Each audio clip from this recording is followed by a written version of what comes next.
guys hear blue?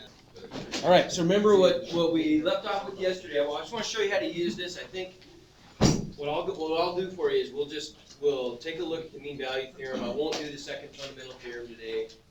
This will get you going on the next couple assignments at least. And then the third one, I don't know if I've even put it up yet. I'm going to put up a short one that has to do with the second fundamental theorem. So this will get you going for a little bit though. Where we left off yesterday, remember we had looked at some stuff. We looked at some stuff where we were talking about areas under curves. We kind of reminded ourselves that we say area is positive when it's above the x-axis. When we add it from left to right. It's negative if it's below the x-axis, or if we add it from right to left. And this is the picture that we left off with. Remember, we were talking about the concept of if we wanted to define an average value of a function on an interval, a way to do that is to reshape the area into a more convenient rectangular shape, right? So this is where we brought in our two-dimensional grinder. And if we grind this, if we're looking for the average value from A to B, well, the value of this function is always changing, right? But if we shave this thing down from the top, grind it down, and let the rubble fall to fill in these gaps, eventually we'll get to a point where the area is rectangular and it always has the same value, right? So this is going to be the curve is now defined as this constant horizontal line, right? And that's what we define as the average value of the function. So that's a pretty easy thing to do, right? We know that the area under the blue curve is just the integral, right? That's the definite integral. Area, integral of, call that f of x, I guess, from A to B. The area under the reshaped purple rectangle, that area of a rectangle is just length times height, right, in this case. So it's going to be the height, which is the average value. This is kind of a weird way to say it. You'll see why we did that in just a second when I show you the theorem that talks about this. So that's the average value. And that's the height. And the width would just be, B minus A, right? So we come up with this formula. And that's what's reflected in the mean value theorem. Okay. So, the fine print, if function f is continuous on the closed interval from A to B, what's that mean again? Describe that. If you were describing that to your younger brother or sister, how would you explain what it means to be continuous on a closed interval? Good. If I put my pen down at x equals A, I can travel all the way over to x equals b, sketching out the curve, and never pick my pen off the board, right? Okay, then there has to exist a number c inside this closed interval such that the area under the curve equals the width of the interval times f of c. Now that's a pretty awkward way of saying this, really, isn't it? I mean, that's typical math form here. It's written in kind of a backwards way. We have to sort of rewrite this actually to make it a little more useful. We can rewrite it by defining the average value of the function as f of c as just being the area under the curve divided by the width of the interval. Okay. So what's this first one all about, the blue one, the mean value theorem? What it really says is just that we can kind of redraw this. It just says this: if I've got this function f and I'm looking on the interval from A to B, so here are the sidewalls that are containing the area. If I reshape it, so what would it be, kind of like that maybe? Good enough. If I reshape it, turn it into a rectangle. The first one just says that there has to be at least one place on this interval, maybe many places, where the value of the function is its average, its own average. Does that make sense? So over here the function had a lower value, up here it had a higher value, but at that point right there, its value is equal to the average value. It's gotta happen at least one place.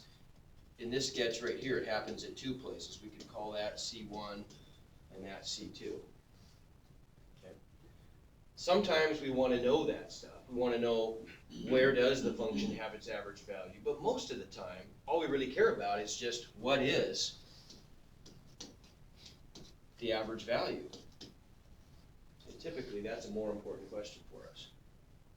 But that's why we call it f of c. Kind of a weird way to say the average value of a function. It's just the value of the function at one of those places, one of the c's.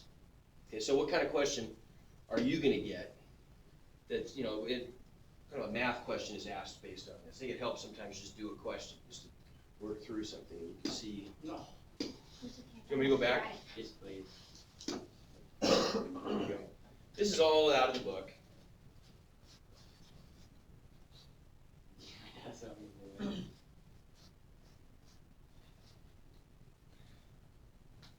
You guys don't probably have to always bring your book wherever you go. You know, a lot of this stuff's online anyway. But you do need to be, and believe me on this one, you do need to be reading your book a little bit. Just if for no, I mean, because it's a good source of information. It's, you know, it's important information. But equally important, maybe even more important, you got to know how to read a textbook. It's when you get to college. I mean, it's a whole different world. In college, you probably are aware of this, but most of the time in a college math class, what happens is some professor stands up here and rambles on about something that may or may not even be germane to the topic he's, you know, I mean, really, it's the lectures sometimes aren't real. They're somewhat abbreviated, let me say it that way. And the implication is just that, you know, I can't remember how many times I heard this, and so on and so forth, but it's just covered in your book in this, so just make sure you read all that. And you might want to even look, here's another book, he writes a book of 3, you might want to get a hold of this one and read. I mean, that's seriously, that's the kind of thing that happens in college. So you're going to be, a lot of what you learn is going to be learned out of a textbook. Yeah. And that's, you know, it's fine. I mean, it works. Textbooks are good. But it does take a little bit of practice learning how to extract information from a textbook. So don't leave it until you get to college and then find yourself unable to read this gobbledygook.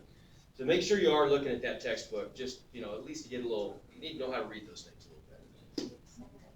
Okay.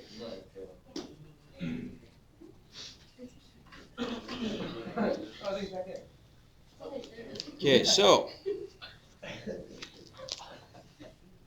That's awesome. Good job. Yeah.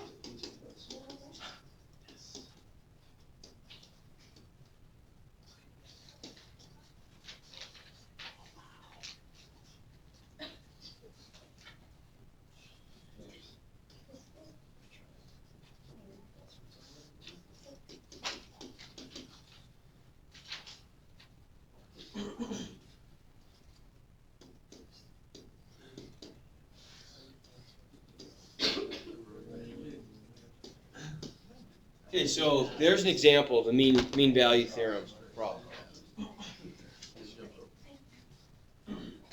So what do you think? How would we do this?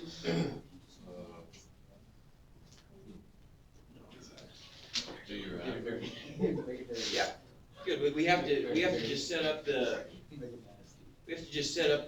equation that relates the average value of the function to the area under the curve, right? So we just know that. What was that again? How'd that go? F of c equals the integral with the b on top and a bottom. So it's going to be the area under the curve. Well, that's the curve, right? Here's the integral. So we're just going to find that area. Integral of x minus 2 times the square root of x dx from 0 to 2. And everybody now, are you starting to see that as an area under a curve? Say it again. This guy right here, right? Okay, remember that you get different kinds of answers for the different types of integrals. If you do an indefinite integral, which is just an antiderivative, remember you're getting back a whole family of functions. You're getting back, you know, like something plus c, right? You're going to get back an answer that is a function Actually, when I say whole family, I just mean C could be anything, right? When you do a definite integral, you always get back what? One answer. Yeah, and what kind of answers? It can be, Constant. what is it gonna be? Constant. Well, yeah, it's gonna be a number. It's gonna be a number, exactly. You're gonna get back a numerical answer because all it is an area under a curve. That's why they call it a definite integral, because there is a numerical answer to it, right? So this is a number that corresponds to an area. Yeah, so divided by 2, right? Make sense? Okay. So then we just have to take that integral. Well, let's do that. What's the antiderivative? First term. X, no, X squared over 2. X squared over 2. Let's go. So we're gonna get x squared over 2. And then what about this guy right here? That's just an x to the 1/2. This would be. X to the, Okay, so we're gonna get plus or minus something X. x to the 3/2. Over. 3. And just ignore that 2 for a second. We can just, the 2 is just gonna be there. We can multiply that through. But what would the antiderivative of x to the 1/2 be? It would be x to the 3/2 times 2/3. There's already a 2 there though, right? So you just put a 3 in for there. Yeah, does that make sense? Okay, so, 2 oops, sorry, Yeah, whoa. other way around. No, that's right. That's right. No, it's not. What am I saying? 4/3. 4/3. There we go. I'm still confused. There you go. Why is it 4 Now. Because we had this 2 here to begin with. Cancel out with the 2s and 3s. The 2 doesn't count. I was saying it doesn't cancel, does it? Oh, Right. gotcha. So now, how do you check yourself on this one? Take the derivative. Take the derivative. Yeah, if we take the derivative, I'm gonna get 3/2 times x to the 1/2 times this 4/3. Well, the 3/2, the 3's will cancel. The 4 over the 2 becomes a 2. Yeah, it works, doesn't it? See. Question? Makes sense. So if we want to check to see if this works, the derivative of this has to become that. That's what an antiderivative is. Right? Oh, yeah, oh, okay. It's like fall. Does that make sense? Yeah. Okay. Like all the curls up. My legs are on the back. Hey, kid, just So we're trying to learn Tony, new it's Yeah. That's the first time It's I've quiet. Starbucks in the room. I know, that's about right, isn't it? So there's the antiderivative, but this isn't an antiderivative, it's a definite integral. So now we have to evaluate this from 0 to 2. But what's the value at 0 of that whole thing? 0. Yeah, good. And I just pulled the 1/2 up here, right? So it's easier to write. Make sense? Yeah. So then we just get 1/2 times, we know that at 0 this whole thing goes away. So we're just gonna get, if I evaluate it at 2, what, 4 over 2 is 2. Minus, what am I gonna get here? Yikes, I'm gonna get, 2 to the 3/2, so that's gonna be 2 times the square root of 2, right? The square root of 2 cubed. So square root of 2 times square root of 2 is 2, times the square root of 2 is 2 times the square root of 2. So, too many 2's, I agree. Times 4. So times 4, yeah. So what is it then? Oh my goodness. Right? Minus 0, okay? So that's the average value of the function, okay? Scrambled my brain saying 2 too many times. Yeah. 2 is great, too. How did you do that? It was like, I couldn't see any of it. So, yeah, sorry. So we're gonna evaluate this thing at 2, and we get that. Minus this thing evaluated at 0, but this could be 0, okay? Are there gonna be any words not zero that we have? Sure. That we have to do? Yeah, absolutely. Yeah, this could have been from 1 to 2, and then we would have had to evaluate this. We would have had 1/2 times this number minus whatever we get when we plug 1 in. There's gonna be a trigonometric function. Yes, absolutely.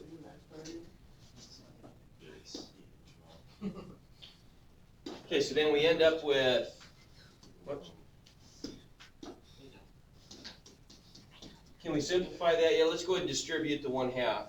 So f of c would equal 1 minus, and then I could cancel this would be an 8, but I can multiply by 1/2 and just make it a 4. Okay, right, so there's the average value. Ah, yes, okay. Okay, but that's not what this question asked for, is it? That's usually what we want, though. So normally, that would be probably the end of the problem. We found the average value of the function on that interval, okay?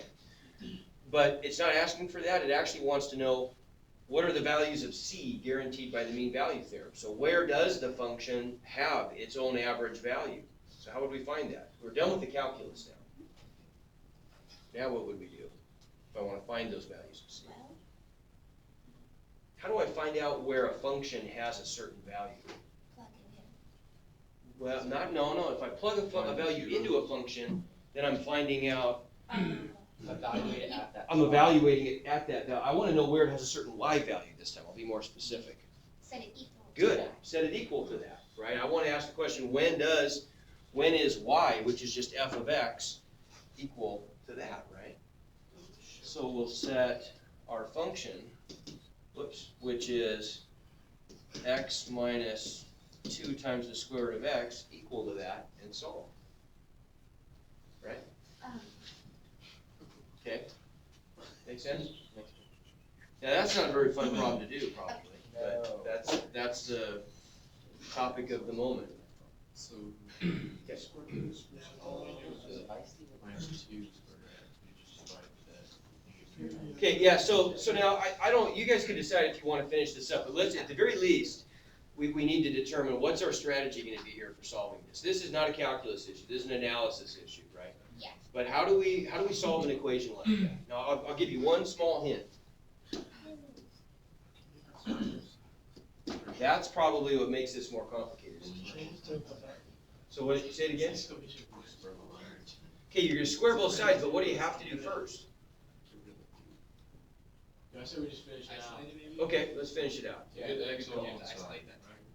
right? You gotta isolate the radical, right? When you're solving a radical equation, you gotta isolate the radical and then square both sides, right? So we gotta get the square root of x by itself, or we could even make it a 2 times the square root of x by itself, that's fine. But that term that it's in has to be isolated, right? So let's go ahead and push this one over here and move everything else this way, right? To make that positive, or get rid of that and multiply by the same thing. But we gotta get this by itself, right? So that's gonna give us, you tell me what goes on the other side. Negative 1, right? Yeah. Plus, How about, let's put the x first, how about? Because that'll be stuck over here. What X else? minus 2. -1, you told me, right? Plus 4/3 squared. There you go. Would that be a negative? Oh, yeah, we took the 2, my bad. Which one? And what I did is I actually took this one, right, and I pushed him over this way and everything else got pushed this way. Yeah, And now we would square both sides. Yeah, get her done, son. So I'm gonna change the color here, because remember that when we square both sides, that's an important shift. What do we do when we square both sides of an equation? We might change it in important ways. Good, we might introduce extraneous solutions, and so I always try to make a note somewhere that says, okay, here's the line. Here's where we squared both sides. I gotta go back before that line and check these solutions, right, and see if they work, that we get. So if we square this side, we're gonna get what? 4x. Now, if I square this side, it's gonna be kind of a mess, but let's break it up this way. Let's break it up into, let's group those, how about? Because that's just a number, right? So I've really just got x minus a squared. Just call that a for a second. How's that gonna expand if I square that?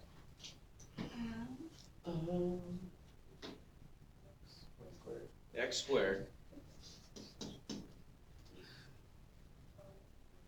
minus 2, that, right?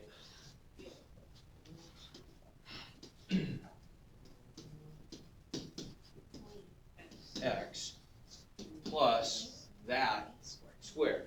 I don't understand. It's like a. Okay, so, A squared. yeah, Yeah, good, so it's an expansion pattern, isn't it? Here's the expansion pattern that we use. I'll keep blocking Devin there, I gotta stand on this side here. We just use this expansion pattern, x minus a squared is just x squared minus 2ax plus a squared, right? Just binomial expansion, Oh, Okay. it's like, right? And that's pretty ugly, but the thing is, that's just a number. You know, it really is just a number. And if you were doing this, on a calculator, you wouldn't even have to, you could just graph it, right? But I mean, you could even like just store that as a variable or something if you were putting it into the quadratic formula or something, right? I mean, it's inconvenient, but it's just a number. Just a lot of writing for one number. So let me go. Now, what kind of equation is that? quadratic. It's quadratic in x, isn't it? Right? Good. So we could solve that how? Quadratic formula. That's right.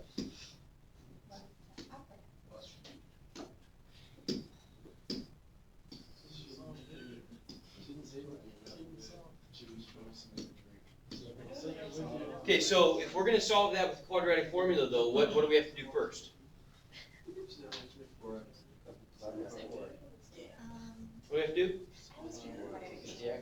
Okay, good. We have to put it into what form? Standard form. Standard form. Oh, That's so it. There you Let's go. go me. So we're going to get x squared minus, let's see, boy, that's going to be bad. Minus the quantity.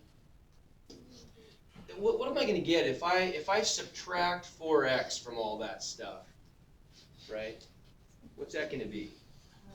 Because right now, if I distribute this -2, don't I just have minus 2 plus 8 square root of 2 over 3 times x? I could just replace it with that. I'm going to subtract another 4x. Oh, jeez. So I've got -2. I've got minus 2x plus minus 8 radical 2 3 over 3x minus 4x. What's minus 2x minus 4x? Yeah. Do you see that? So I could just write this as minus the quantity 6 plus 8 radical 2 over 3x if I just pull this into the fold, right? Everybody see that? Just all I did was subtract 4x from both sides.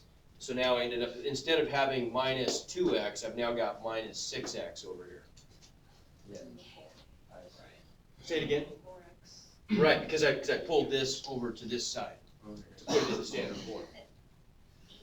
And plus this guy.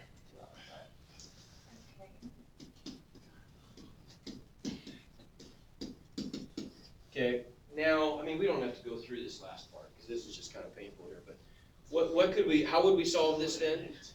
This is just the quadratic formula where A is equal to what? A is 1.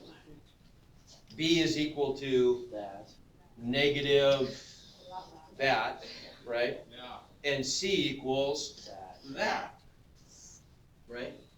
And so writing that out in terms of the quadratic formula is going to be a little bit messy, but all we're doing is we're just picking this stuff up and plugging it into the quadratic formula and doing a numerical calculation. One's for the plus sign, one's for the minus sign.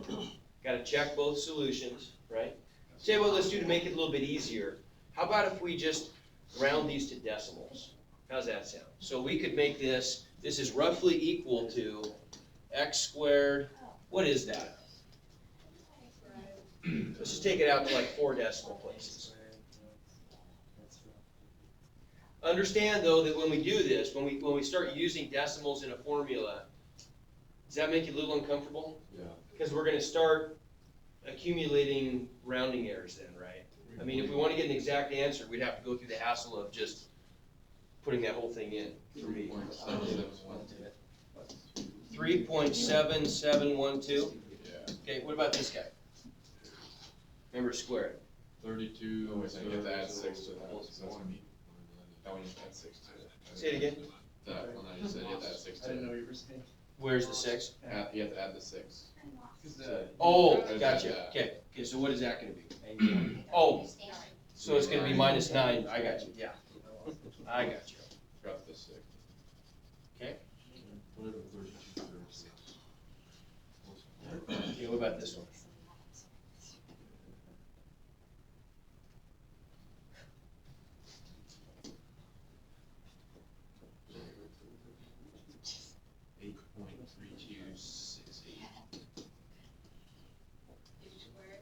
Yes, it's squared in. Okay, and so now we would just plug this into the quadratic formula, right? Correct. Okay, but, okay, yeah, so, and we get some answers, right? Okay, now let's cheat. How would we have done this? Let's go back and ask ourselves, okay, with technology, and this is gonna be one of those tests where I'm going to have a graphing calculator version available. It's gonna be a meaningful graphic calculator version. How would we do this problem? It's gonna give us an answer, but we still have to kinda know what we're doing a little bit, right? How are we gonna come up with, first of all, the average value? Let's just retrace our steps here. Go back to the last page. Here's the original problem. How can we do that stuff?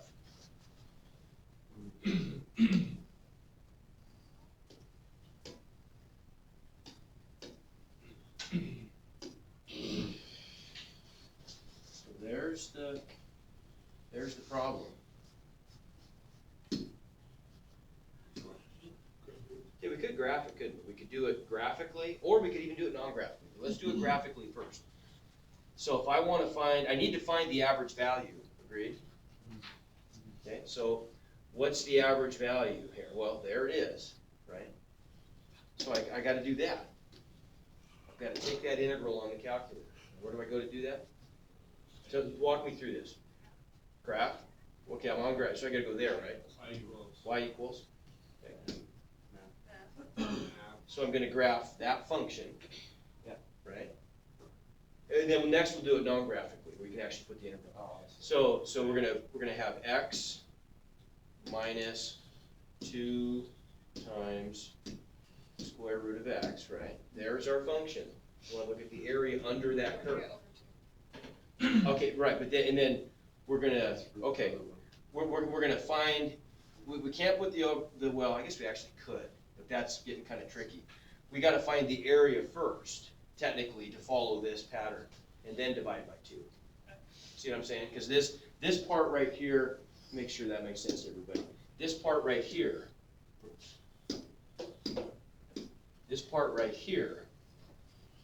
is the area. We're going to divide the area by the width of the interval. That's just b minus a, right? Okay, so Elizabeth had a good trick there, though. You could even, I could just multiply this area by 1/2, and but I'm getting a different function then. I want you to just see that this is the area, first of all, okay? So, how am I gonna get the window set? Window. Your interval. What is your Okay, 0 to 2. Yeah. Okay, I might even go, just so I can I can kind of see the edges of this thing, I might even go like -0.5 to 2.5, something like that. Is it a zoom fit? And then we'll go zoom fit. You got it. Okay, and then we'll go zoom 0, so it'll figure out the y stuff for us. There's our picture. That's a funky parabola. Okay, yeah. And now we want to get the area under the curve. How do we do that?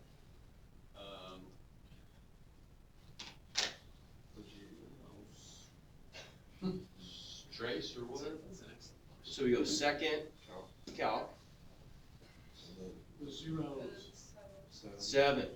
There's our right. There's our lower limit. We can just type it in. What is it? Bless you. 0. Upper limit 2. Good job, Oh. Whoa. Look at Didn't expect that, did you? No. Zombie apocalypse. And then we have to divide that by 2? Yeah. So then there is twice, I mean, there's the area, now we gotta divide that by the width of the interval to get the average value. Divided by 2. Yeah, divided by 2. Do it. Okay. Two. Shouldn't it be the stuff in the corners? Or- Okay, well, okay, but look here, let's change the window a little bit. So the window's going from, the y's are going from -1 to -0.19. What if we make this bottom, this upper limit? Let's make it like 0.5. Now let's regraph this thing. See, there's the x-axis. Oh, okay, that makes sense. Okay. So like the little x-axis was the bottom of the screen, so. It's like a little Nike swoosh. Yeah, yeah. It does. So then Kind of. Very sad. the height of this interval, let's do it one more time. Somebody write this number down. See? 1.773. 77126. Yeah, Got there it, you go. I'm on it. Got you. I remember the first 3 numbers. Ooh, Okay, so it's negative one. 1.771263. That's the area under the curve. But wait, would you still, wouldn't it be different if you had it at -0.5? Oh, never mind. That's just the ones that over here.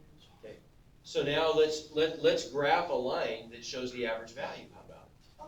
Which is just going to be that divided by the width of the interval, which is 2, right? So what is it? So remember that. Somebody write that down. So now we'll go back to y equals. Go down to y2, and we've got negative 0. What? What is that number? 8. You already divided it by Yeah, 2? yeah. Okay, so we divide that by 2, we get negative 0.8856 56 315. 315, okay? And let's go ahead and graph these together. Okay, now, that makes sense. Here's the line. See it down there? Yeah. Doesn't that line make sense? Look what it did. That's, if we're using our grinder from the bottom this time. We're grinding negative area and letting it fall upward against the x-axis, right? So we'd have to grind off this little lobe down here, and that rubble would fill in that gap right there, and that little gap right there, right? Oh. And then we'd end up with a rectangle instead. You see that? Spiffy stuff. Spiffy, yeah. So let's try, can I regraph that? If I go back to y equal, I want to not do the area now. I want Those to just do, grinders are expensive. how do I get rid of the area, I wonder? Do something different. Do something different. Good idea. Let's try that. Let's do 1, 1. Oh, it didn't work. That's a bummer. There's got to be a way to clear that, don't you think? Go to Press the clear. window, go to the window and just change the plug it in. That's two. Oh, I know that. Yeah, good idea. I could just change the boundaries. Yeah. So let's go like negative 0.55. Ah, good. Yes. Okay, so now if we want to find, really the question, we found the average value. That was pretty good, right? We found the average value. There it is. It's that y value. But the question wanted us to find the values of c on our interval where the function has that value. So the intersections, exactly, yeah. So we'll go up to, now I'm going to go ahead and trim the window down. Now we really probably do want to just go from 0 to 2, don't we? So we'll go to window, x min 0, x max 2, graph. Okay, so now we're seeing the graph on our whole interval. How many intersections are there clearly? 2. 2. We got to find both of those, right?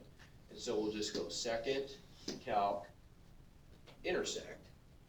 Okay, intersect means intersect curves, as opposed to an intercept, which would be different, right? The x-intercept would be 0. Okay, so we want number 5. First curve, yeah. Second curve, yeah. We can just skip through those, right? There's only 2 curves graphed. And then we just got to go over by this one. I'm just going to enter to make a guess, I'm just going to enter a value here. I hate tracing, especially on this thing. 0.5 seems good, doesn't it? If I make the guess at 0.5, did we hit it? Yep, we did. See the little thing blinking right there? Probably, that's really inconvenient that it stacks all that information over the top of the graph there. How could I fix that if I was really Change Particular, the way. Good, I could change the y and stretch the bottom y down a little bit, couldn't I? Yeah, okay. So there's one of them. There's one x value that we're looking for. That's one of the values of c, isn't it? Okay, notice that the y value is you know what was calculated here. We get our negative 0.88 blah blah blah, half of that area. Okay, to find the other one, what would we do? Do it again. Yeah. Intersect. That one's up by about what, like 1.8 or something. First curve, yeah. Second curve, yeah. Guess 1.8-ish. And I can trace. And it puts us over there. There's the other one. Okay. Yeah, that's pretty cool, isn't it? Why does it have you guess? Well, because you have to. That's the one part that really. I mean, that's pretty important because there's two possibilities, and if you didn't guess, it might always go to the one you're not looking for. The guess just. What this really does. This is at the end of the year. I want to show you guys an approximation method called Newton's method, and that's really what your calculator does. It uses Newton's method for finding intersections and roots. And it's a pretty easy thing to do. It relies on some calculus. I'll save that for the end. I'll make sure we get through what we need to get through. Okay, how could we do this non-graphically? Oh, let's go to a map. Good. Yeah, we could do the same thing, couldn't we? Remember, we're just trying to solve this problem. We could go math. Then I got to go up from the bottom a little bit, don't I? It's right there, number 9. And then on the new operating system, that's really cool. It gives us that template. So we could just literally fill in those blanks, okay, get that answer. And the nice thing about this is I could even do this all on one screen. I could go from 0, oops, I didn't mean to hit that, I meant to hit the up arrow, I guess. Okay, that's going to be an x. That's going to be this, right? So x, there's the integrand, x minus 2 times square root of x. And then I just have to go, how do I get? Just go. Just keep going. This takes so long on this thing. There we go. Oops, Oh, well. there we go. 2. Okay, but I could even take that whole thing divided by 2, right? I bet I could even use a fraction template, but I'm not going to try to be that fancy. I'm just going to divide by 2, and there's my average value, right? Okay. Make sense? How could I non-graphically find where the function has that value? Good question. I think there's probably some tricky thing we could do here. Is there a, where's the solver? Right there, solver. So the equation. Now, if I want to set the equation, I have to find some equation that's equal to 0. What's the equation going to be? Well, it's going to be when does this function have that value that we just had, right? Right? So if I'm solving that equation, if I'm solving the equation, this function, I need more room here. Yeah, let me just do this.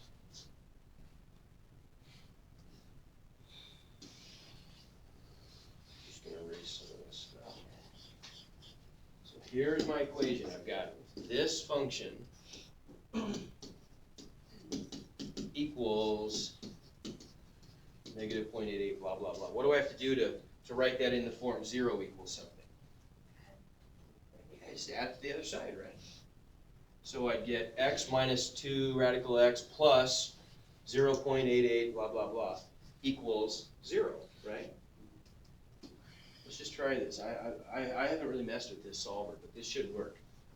I'm curious. So x minus 2 times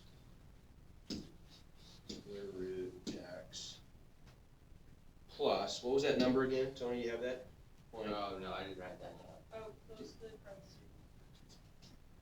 Oh, Point wait. 886. Yeah.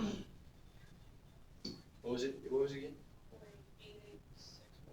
886.3. Okay. Guess I can find out. Was it on the last page? Right there, isn't it? Somewhere maybe? No. Oh, no, it was on the graph, never mind, we never wrote it down. 0.886, what was it, what was it? Point 8856315. 56315. There we go, okay? Right? Let's see what happens. Okay, so we got, there's one of them, right? Yep. There's one of them, what, does it find the others, let's see.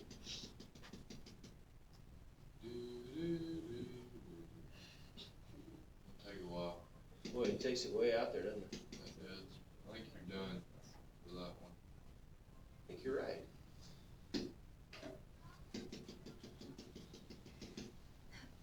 Oh, you know why? Huh? You know why? Because the 0.88 is the other one. No, I don't know why. I think I missed it. That's, Just the interval huh, I don't know why. Well, don't use that method. That didn't work. No way to get out. negatory. That's really strange.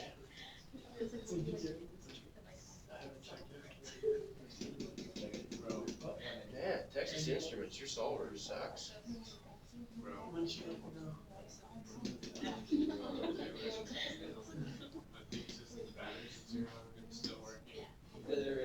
Yeah. I was surprised. Yeah, that didn't work very well. I only found one of them. I don't know why. I don't know why I only found one. Such a floaty. Yeah, how about that? I'm not sure, I don't think there's any, I was kind of wondering if there was another way to do that, like it had a zero feature or something, but I don't know. I think you want to do that graphically. Good to know. So, yep, okay, that's good. Good for one day, huh? Stay. Yeah, thanks,